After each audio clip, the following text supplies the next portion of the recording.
우리 한 절씩 교독합시다. 내가 너희를 생각할 때마다 나의 하나님께 감사하며 간구할 때마다 너희 항상 간구함은 너희가 첫날부터 이제까지 복음을 위한 일에 참여하고 있기 때문이라. 너희 안에서 착한 일을 시작하시니가 그리스도 예수의 날까지 이루실 줄을 우리는 확신하노라. 아멘. 당분간 요한복음 강해를 잠깐 멈추고요. 교회의 달을 맞이해서 교회에 대한 설교를 하나님께서 허락하시는 시간까지 설교할 생각입니다. 지난주에 이어서 오늘은 두 번째입니다. 오늘 설교의 제목은 복음을 위한 일에 참여하는 교회입니다. 교회는 예수를 그리스도로 믿고 고백하는 사람들 그를 통해서 세워진 공동체입니다. 그러나 교회의 중심은 사람이 아닙니다. 교회의 중심은 제도나 전통이나 신학도 아닙니다. 또한 교회의 중심은 교단이나 교파도 아닙니다. 교회의 중심은 오직 예수, 오직 십자가, 오직 복음입니다. 사람을 자랑하는 교회가 있습니다. 좋은 교회가 아닙니다. 건물이나 제도나 전통을 자랑하는 교회들이 있습니다. 역시 좋은 교회가 아닙니다. 신학과 교단, 교파를 자랑하는 교회도 있습니다. 역시 좋은 교회가 아닙니다. 좋은 교회는 예수와 십자가를 자랑하는 교회입니다. 좋은 교회는 예수의 이름을 존귀케 하고 예수의 이름을 드러내며 또 예수의 이름을 찬양하고 예수의 이름으로 행하는 교회입니다. 그러므로 우리의 자랑은 오직 예수, 오직 십자가, 오직 복음이어야 합니다. 전에는 사람들이 교회를 선택하는 기준이 교단과 교파에 있었습니다. 교단이 어디냐, 교파가 어디냐에 따라서 교회를 선택했습니다. 오늘날에는 사람들이 교회를 선택하는 기준이 건물과 시스템에 있습니다. 크고 웅장한 교회 건물과 교회 안에 잘 갖춰진 시스템을 보고 교회를 선택합니다. 초대교회 시대에는 교단이 없었습니다. 교파도 없었습니다. 교회 건물도 없었고 교회 시스템도 없었습니다. 오직 예수, 오직 십자가, 오직 복음밖에 없었습니다. 그래서 초대교회는 오직 예수, 오직 십자가, 오직 복음만이 교회를 선택하는 유일한 기준이었습니다. 우리 함께 걷는 교회는 교단과 교파를 지향하지 않습니다. 우리 함께 걷는 교회는 교회 건물과 시스템을 지향하지 않습니다. 교단과 교파, 건물과 시스템은 교회를 위해 필요한 보조적인 수단에 불과하지 그것이 우리의 메인은 아닙니다. 우리는 오직 예수, 오직 십자가, 오직 복음을 지향하는 공동체요, 오직 예수, 오직 십자가, 오직 복음만을 사랑하는 것을 지향하는 공동체입니다. 그렇다면 교회의 중요한 역할은 무엇입니까? 교회의 가장 중요한 역할이 무엇입니까? 뭐라고 물으면 사람들마다 대답이 좀 다릅니다. 어떤 분들은 교회의 가장 중요한 것은 교제입니다 라고 말하는 사람이 있고, 어떤 이들은 양육과 훈련이라고 말하기도 하고, 어떤 이들은 구제와 섬김이라고 말하기도 하고, 어떤 이들은 말씀과 기도라고 말하기도 합니다. 교회의 가장 중요한 역할은 우리 성도님들은 꼭 기억하셨으면 좋겠습니다. 예수님께서 사도행전 1장 8절에서 이렇게 말씀하셨습니다. 우리 같이 읽어봅시다. 오직 성령이 너희에게 임하시면 너희가 권능을 받고 예루살렘과 온 유대와 사마리아와 땅끝까지 이르러 내 증인이 되리라. 아멘. 이것이 이 땅에 세워진 교회의 존재의 목적입니다. 교회가 존재하는 가장 중요한 역할은 복음을 전하는 것입니다. 땅끝까지 이르러 예수의 증인이 되는 것입니다. 지구상에 세워진 가장 첫 번째 세워진 교회는 예루살렘 교회였습니다.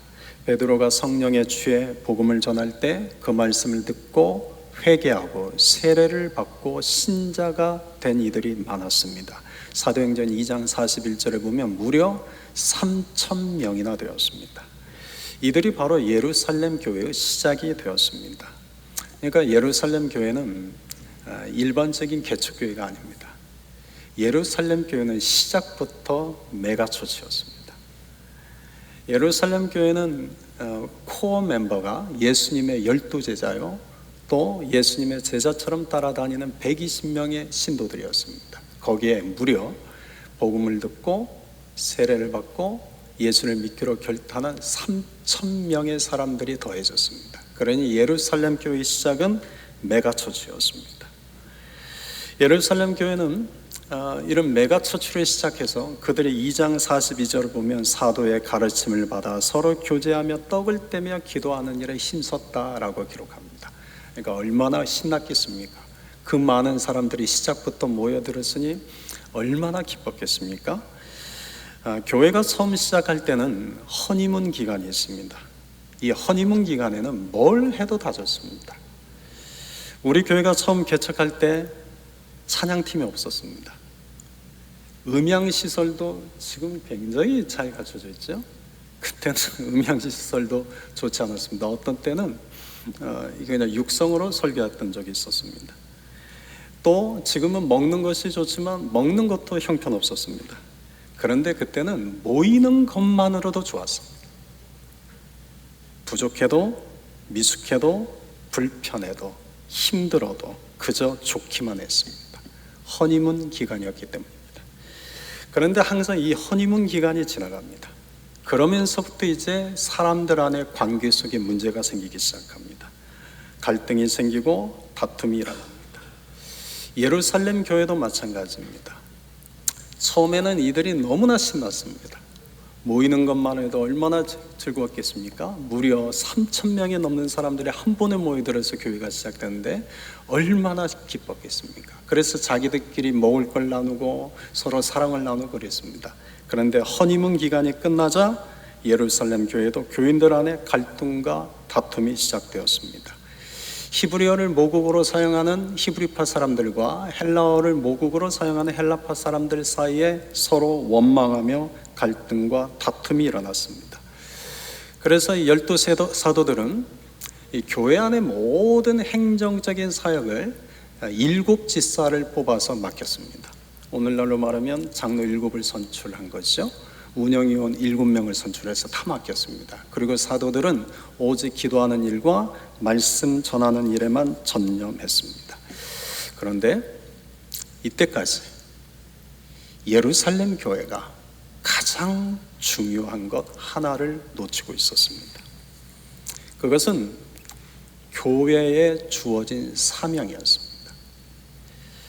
예수님께서 승천하시기 전에 예수님께서 제자들에게 땅 끝까지 이르러 내 증인이 되리라 라고 하신 그 교회에게 주어진 사명을 예루살렘 교회는 놓치고 있었습니다. 3,000명이 넘는 사람으로부터 시작된 교회, 그 안에서 모이는 것만으로는 기뻐하고 즐거웠고 교제와 서로 가르침과 했지만 가장 중요한 사명을 잃어버리고 있었습니다. 그래서 사도행전 8장에 가면 이 예루살렘 교회에 갑자기 박해가 시작됩니다.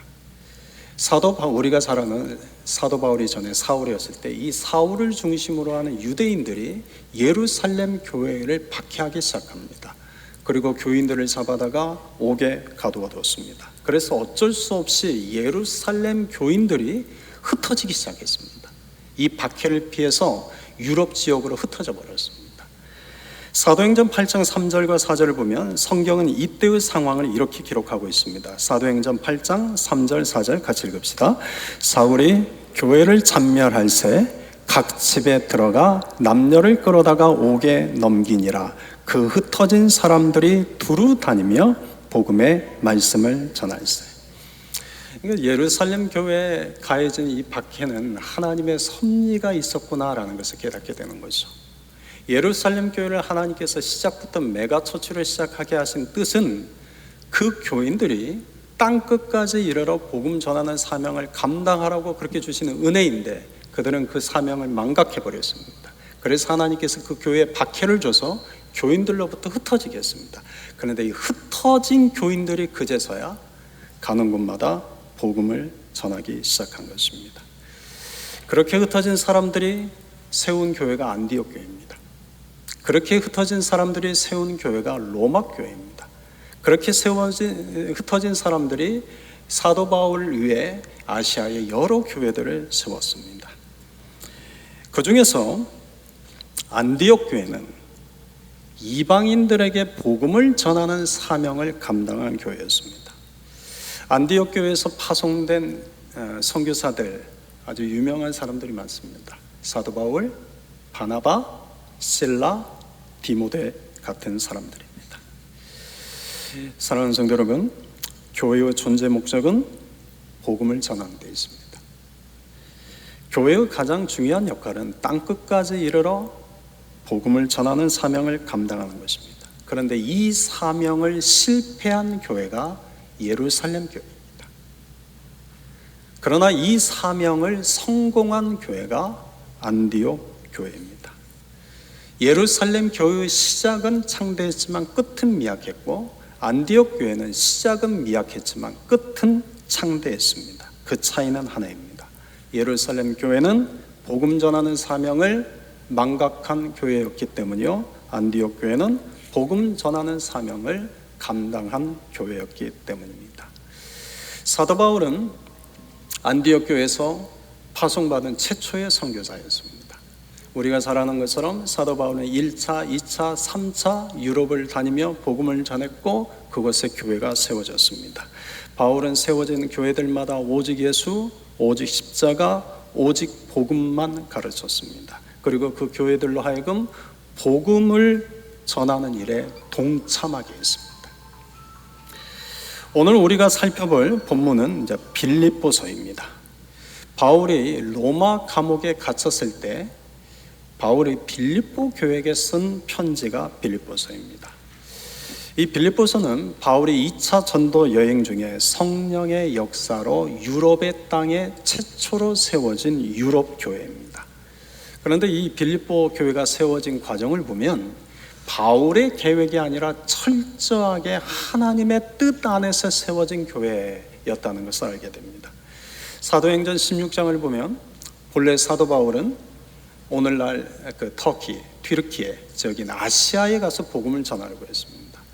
그런데 사도행전 16장 6절을 보면 성령이 아시아에 가서 복음을 전하지 못하도록 계속 막는 겁니다. 그런데도 사도 바울이 그 고집을 꺾지 못하고 바울이 신라와 함께 아시아로 건너가서 계속 복음을 전하려고 했습니다. 그런데도 성령이 계속해서 길을 막습니다. 그 내용이 16장 6절 하반절 이하 이렇게 기록되어 있습니다.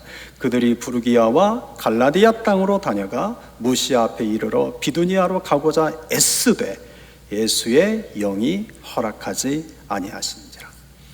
그래서 바울이 결국 아시아로 가지 못하고 아시아로 넘어갈 계획을 세우고 그럼에도 불구하고 아시아를 넘어가려고 무시아를 지나 드로아에 내려갑니다. 그리고 그곳에서 밤에 기도를 하는데 이제 성령이 허락해 주시기를 간구하는 기도를 했겠죠. 그런데 그때 환상을 보게 됩니다. 한 마게도냐인이 환상에 나타나서 우리를 와서 도와주라고 이 환상을 보게 됩니다.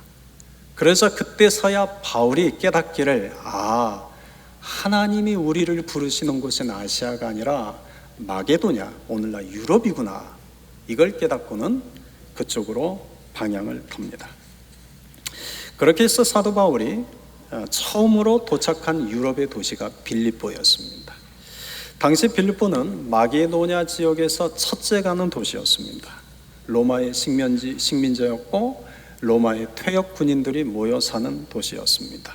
군사적으로나 경제적으로나 아주 중요한 요충지 중에 하나였습니다. 근데 빌립보 교회가 이제 세워진 과정을 보면 세 사람의 회심을 통해서 이루어집니다. 첫째 사람은 루디아입니다. 사도 바울이 빌립보에 들어갔는데 아는 사람이 없었습니다. 그런데 빌립보에는 유대인의 회당도 없었습니다. 안식일이 되었는데 기도하려고 이제 바울이 일행이 강가로 갔다가 그곳에서 모여 있는 일군의 한 여인들을 보게 됩니다. 그리고 그 여인들에게 다가가서 복음을 전합니다. 그런데 그들 중에 한 명이 루디아였는데, 루디아가 바울이 전하는 복음을 들을 때 성령이 루디아의 마음을 열어 복음을 믿게 하십니다. 그래서 그날 루디아 집에 가서 루디아와 그의 가족이 세례를 받고 그리스도인이 됩니다. 그리고 루디아는 자기 집을 교회 모임을 위해 내놓습니다. 그러니까 루디아 집은 빌립보 교회가 시작된 곳입니다. 둘째 사람은 귀신 들린 여종입니다. 바울 일행이 또 기도하는 곳으로 가는데 점을 치는 귀신 들린 여종 하나를 만났습니다. 그런데 이 귀신 들린 여종이 계속해서 바울을 쫓아다니면서 몇 날 며칠을 괴롭히는 겁니다. 바울이 너무나 괴로우니까 하루는 이 귀신 들린 여인을 돌아보며 이렇게 외칩니다. 예수 그리스도 이름으로 내가 너에게 명하노니 그에게서 나오라. 예수 그리스도 이름으로 내가 너에게 명하노니 이 여인에게서 나오라. 그러자 그 즉시로 귀신이 떠나갑니다. 그리고 그 점치는 귀신 들린 여종이 정상으로 돌아옵니다. 문제는 그 일로 인해서 그 여종의 주인들이 분노를 하게 됩니다. 왜냐하면 그 여종을 통해서 지금까지 돈벌이 수단으로 점을 쳐주며 돈을 벌었었는데, 이제는 이 여인이 신통한 능력이 사라지고 더 이상 돈벌이 수단이 되지 못했기 때문이죠. 그래서 이 여종의 주인들이 화가 나서 바울과 실라를 붙잡아다가 장터의 관원들에게 고발을 합니다. 그래서 그날 바울과 실라는 엄청 두드려 맞습니다. 엄청 매를 맞고 옥에 갇히게 됩니다. 성경에는 이후 이 귀신 들린 여종이 어떻게 되었는가에 대해서는 기록하고 있지 않지만, 아마도 이 귀신 들린 여종은 빌립보 교인이 되었을 것입니다. 셋째 사람은 빌립보 감옥의 간수입니다. 바울과 실라가 매를 엄청 맞고 감옥에 갇혀서 한밤중이 되었는데 하나님께 기도하고 하나님께 찬양하기 시작합니다. 여러분, 한밤중이면 다 잘 시간입니다. 그런데 바울과 실라가 그 한밤중에 잠을 자지 않고 기도하고 하나님께 찬양했다는 것은 매를 맞은 것이 너무나 아프고 고통스러워서 잠을 자지 못하는데, 너무 아프고 힘들어서 잠을 자지 못하는데, 차라리 이때 하나님께 기도하고 찬양이라도 하자. 그리고는 하나님께 기도하고 하나님께 찬양한 겁니다. 그런데 그때 기적이 일어납니다. 옥토가 흔들리고 옥문이 열리고 사도 바울과 실라의 몸에 채워져 있던 차코가 풀어집니다. 그때 잠을 자다가 깨어난 간수 하나가 옥에 갇혀있는 모든 죄수들이 다 도망간 것이라고 생각하고는 스스로 자결하려고 했습니다. 그때 바울이 크게 소리쳐 외칩니다. 네 몸을 상하지 말라. 상하게 하지 마라. 우리가 여기 있다. 그러자 그 간수가 바울과 실라 앞에 달려와서 엎드려 이렇게 묻습니다. 선생님들이여, 내가 어떻게 하여야 구원을 얻을 수 있습니까? 내가 어떻게 하여야 살 수 있습니까? 그때 바울이 아주 유명한 대답을 해줍니다. 주 예수를 믿으라. 그리하면 너와 내 집이 구원을 받으리라. 이렇게 해서 그날 밤 또 이 간수와 그의 가족이 세례를 받고 빌립보 교인이 됩니다. 여러분, 이렇게 해서 빌립보 교회가 세워진 것입니다. 바울은 빌립보에 가서 교회 건물을 먼저 준비하지 않았습니다. 교회 간판을 먼저 달지 않았습니다. 하나님이 바울에게 붙여주신 사람, 루디아요, 귀신 들린 여종이요, 간수였습니다. 그들과 함께 세워진 것이 빌립보 교회였습니다. 그래서 교회는 여러분, 사람이 세우는 것 같지만 하나님이 세우시는 것입니다. 제가 교회를 개척할 때 세우는 원칙이 하나 있었습니다. 내 마음에 맞는 사람을 택하지 않고 하나님이 붙여주신 사람들과 교회를 시작하자. 이게 제 원칙이었습니다. 제가 이전 교회에 그래도 꽤나 친하게 지냈던 분들이 많았습니다. 그런데 그분들에게 제가 먼저 전화를 해서 내가 개척할 테니 나랑 같이 개척합시다 라고 설득한 사람은 한 명도 없습니다. 그래서 많은 분들이 제게 서운함을 느낀 분들도 느끼기도 했습니다. 내 마음에 맞는 사람들과 교회를 시작하지 않고 하나님께서 붙여주시는 사람들과 교회를 시작하겠다고 생각했고 그것을 위해 기도했습니다. 그리고 이곳에서 개척 예배를 드릴 때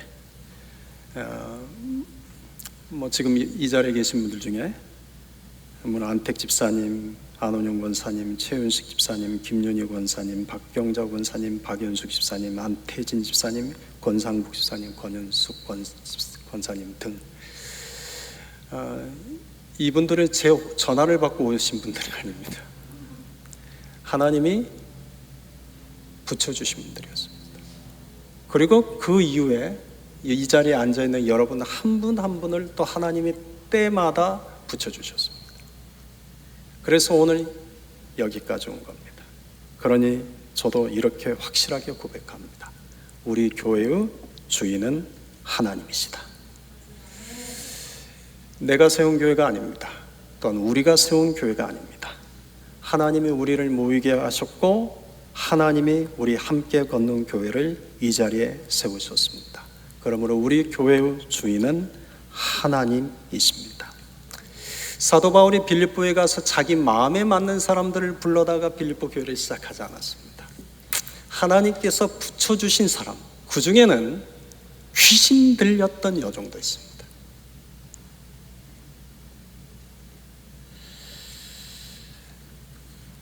여러분, 하나님께서 붙여주신 사람들과 교회를 시작하면 교회 안에 문제가 있을까요? 없을까요?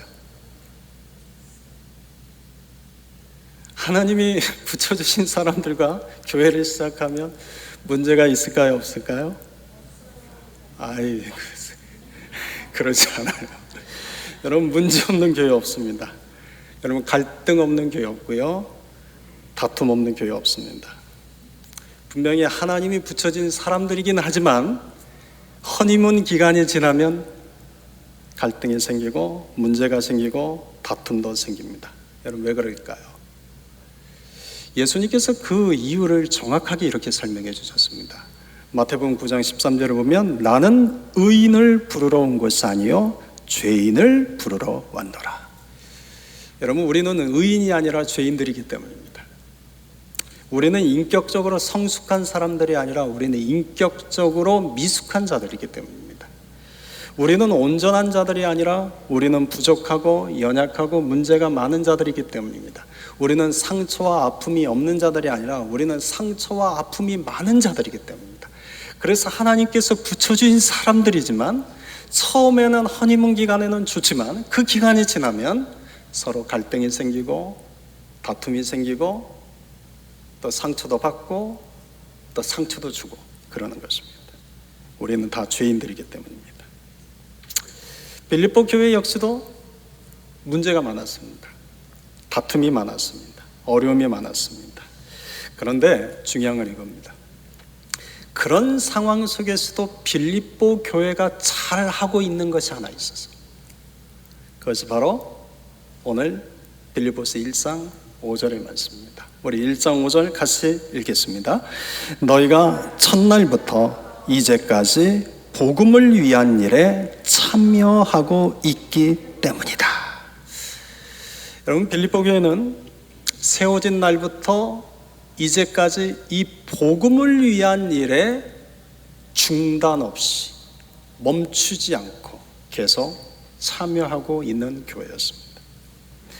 빌립보 교회가 직접 복음을 들고 선교지로 나가서 복음을 전한 것은 아니었습니다. 사도 바울이 선교지를 다니면서 복음을 전하도록 뒤에서 물질적으로 돕는 일이었습니다. 그래서 복음을 위한 일에 너희가 참여하고 있다라고 성경 기록합니다. 다른 말로 하면 너희가 이 복음을 전하는 일에 사도 바울의 파트너가 되어줬다 라는 뜻입니다.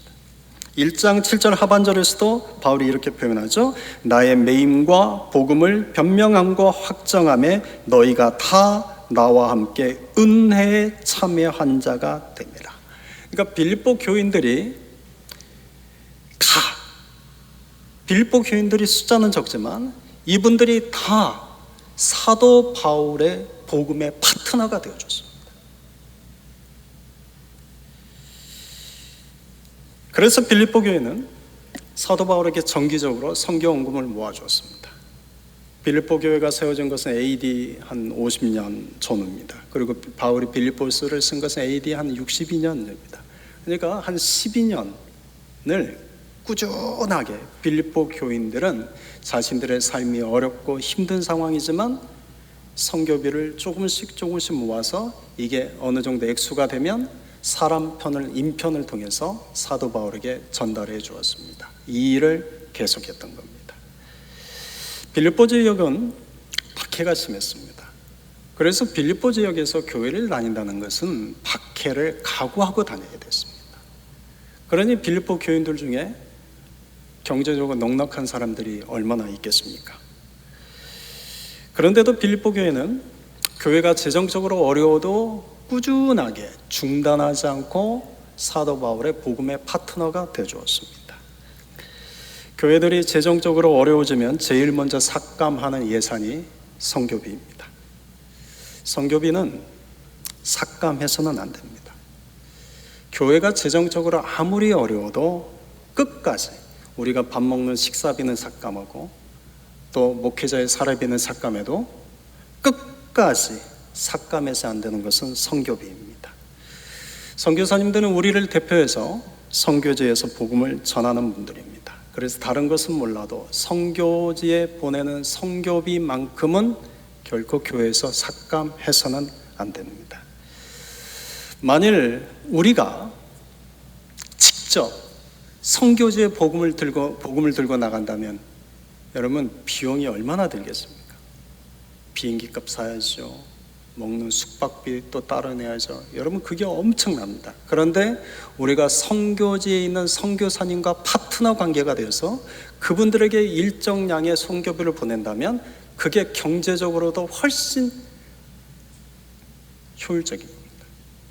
저는 효율적인 것이라는 단어를 그다지 좋아하지는 않지만, 그러니 여러분 우리가 할 수만 있다면 복음을 들고 선교지라도 나갈 판인데, 이것이 교회의 존재 목적이게 교회의 존재 사명인데, 우리를 대신해서 나가 있는 선교사들에게 우리가 그 선교의 파트너가 되어서 우리가 일정하는 액수의 선교비를 보내준다는 것, 얼마나 귀한 일입니까?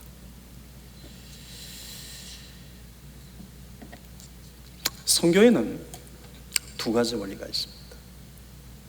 좀 어려운 용어 한번 쓸게요. 선교에는 두 가지 원리가 있는데, 하나는 구심적 선교가 있고 원심적 선교가 있습니다. 이 구심적 선교는 이렇게 이해하시면 됩니다.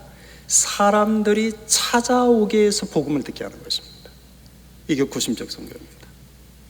그리고 원심적 선교는 사람들에게 찾아가서 복음을 전하는 것입니다.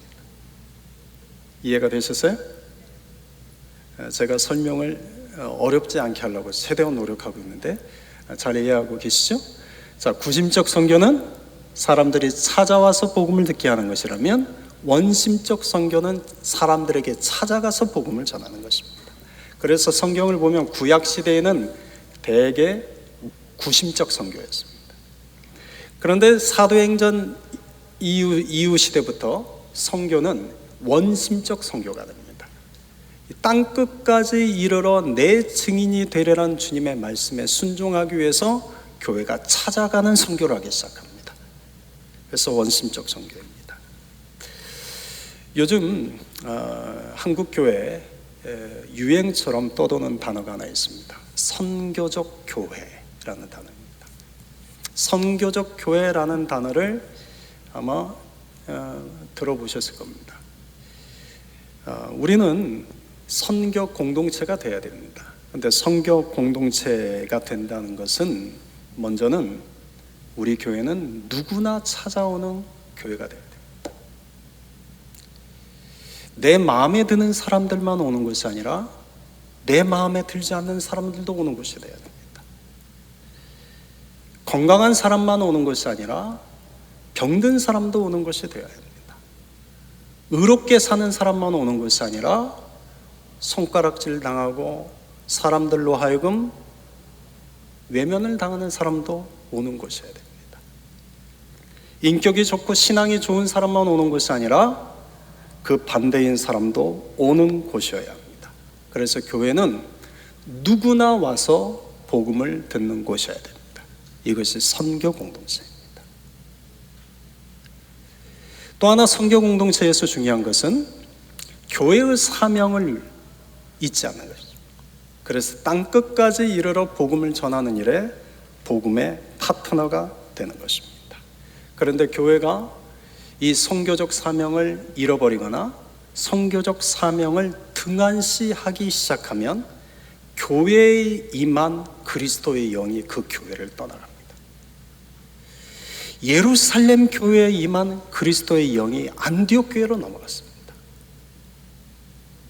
유럽에 임했던 그리스도의 영이 영국으로 넘어갔습니다. 영국에 임했던 그리스도의 영이 미국으로 넘어왔습니다. 미국으로 왔던 그리스도의 영이 아시아로 넘어가고 있습니다. 아시아로 왔던 그리스도의 영이 아프리카로 넘어가고 있습니다. 아프리카로 갔던 그리스도의 영이 중동 지역을 향해 가고 있습니다.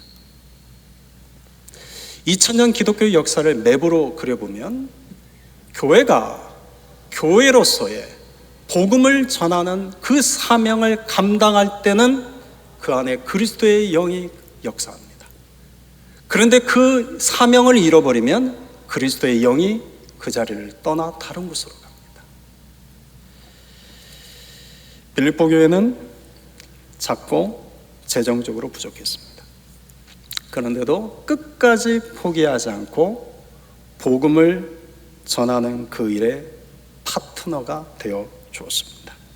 그래서 빌립보 교인들이 십시일반 바울의 선교를 위해서 조그만 액수라도 매번 모아서 그 액수가 커지면 사람 편으로 보내주었던 것이죠. 우리 교회가 개척하고 나서 하나님이 주신 마음이 있었습니다.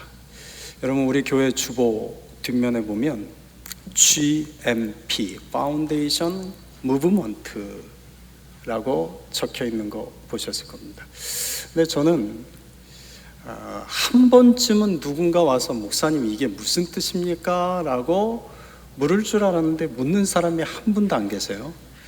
그래서 다 알아서 묻지 않으시나 아니면 아예 보지 않아서 그러시나 제 개인적인 궁금증은 있습니다. 여기서 G는 구제를 의미하고 M은 선교를 의미하고 P는 기도를 의미합니다.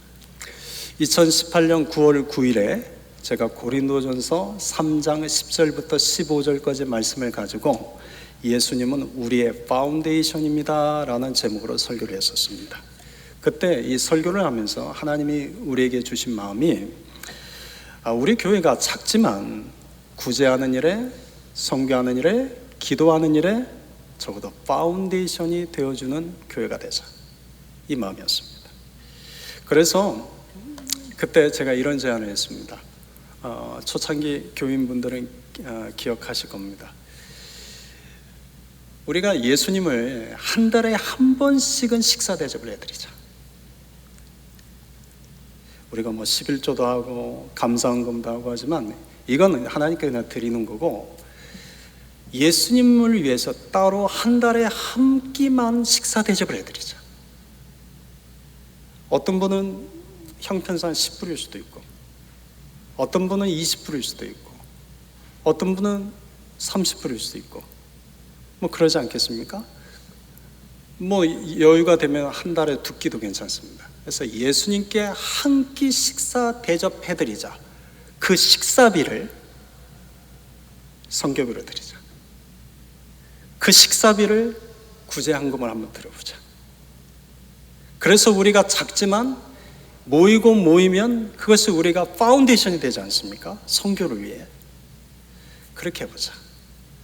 그렇게 해서 GMP 파운데이션 무브먼트를 하자고 그때 설교했었습니다.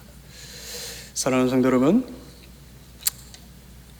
교회 창립 7주년을 넘어서서 우리가 다시 교회 처음 시작했던 그 본질들을 되새겨 봤으면 좋겠습니다. 우리가 모여서 먹고 마시고 교제하고 우리가 서로 훈련하고 다 좋습니다. 그런데 우리 교회의 존재 목적은 복음을 전하는 일에 동참하는 것입니다. 우리의 삶의 작은 부분이라도 여러분들이 예수님께 식사 한 끼 한 달에 적어도 한 번씩은 대접해 드리겠다, 이 마음으로 여러분들 선교비 10불, 20불, 30불 상관없습니다. 그래서 선교 봉투에 딱 넣어서 예수님께 한번 드려보십시오. 여러분, 나중에 예수님 앞에 섰을 때 여러분 이 선교비 아는 것 때문에 여러분 구원 못 받고 그러진 않습니다. 다시 말하지만 이것 때문에 여러분들이 구원 못 받는 건 아니에요. 그걸로 여러분 사기치진 않을게요. 예수를 믿음만 있으면 구원 받아요. 그런데 주님 앞에 섰을 때 주님이 우리에게 너는 나를 위해서 무엇을 했느냐, 내가 너를 함께 걷는 교회 지체로 내가 붙여줬는데 너는 그 교회에서 무슨 일을 했느냐라고 물었을 때 우리가 적어도 부끄럽지는 않아야 되지 않겠습니까? 그래서 여러분에게 권면해 드립니다. 빌립보 교회는 어려운 상황 속에서도 이 복음을 위한 일에 동참하는 일을 끝까지 감당했습니다. 그래서 사도 바울이 그 교회를 생각하니까 교회는 굉장히 시끄러웠습니다. 문제도 많고 어려움도 많고 교인들 간의 싸움도 다툼도 많았는데 1장 3절에서 이렇게 고백을 합니다. 1장 3절 보십시오. 내가 너희를 생각할 때마다 나의 하나님께 감사하며, 또 4절에 간구할 때마다 너희 무리를 위하여 기쁨으로 항상 간구함은. 왜 그렇습니까? 왜 하나님께 감사하고 왜 기도할 때마다 기쁨이 있습니까? 적어도 빌립보 교회가 교회의 존재 목적을 잊지 않고 복음을 위한 그 일에 끝까지 중단하지 않고 감당했기 때문입니다. 저는 우리 교회가 이런 교회가 되기를 소망합니다. 그래서 우리 교회를 생각할 때 야, 하나님 감사합니다, 이런 우리 교회가 복음을 위한 일에 쓰이기 위해서 감사합니다. 그리고 기도할 때마다 야, 하나님 너무 좋네요, 우리 교회가 그래도 선교를 위해서 이렇게 쓰임 받다니요. 저는 우리 교회가 그런 공동체가 되었으면 좋겠습니다. 마지막 6절 말씀 같이 읽고 마치겠습니다. 6절입니다. 너희 안에서 착한 일을 시작하신 이가 그리스도 예수의 날까지 이루실 줄을 우리는 확신하노라. 아멘. 아멘. 같이 한번 아멘 하고 마치죠. 아멘.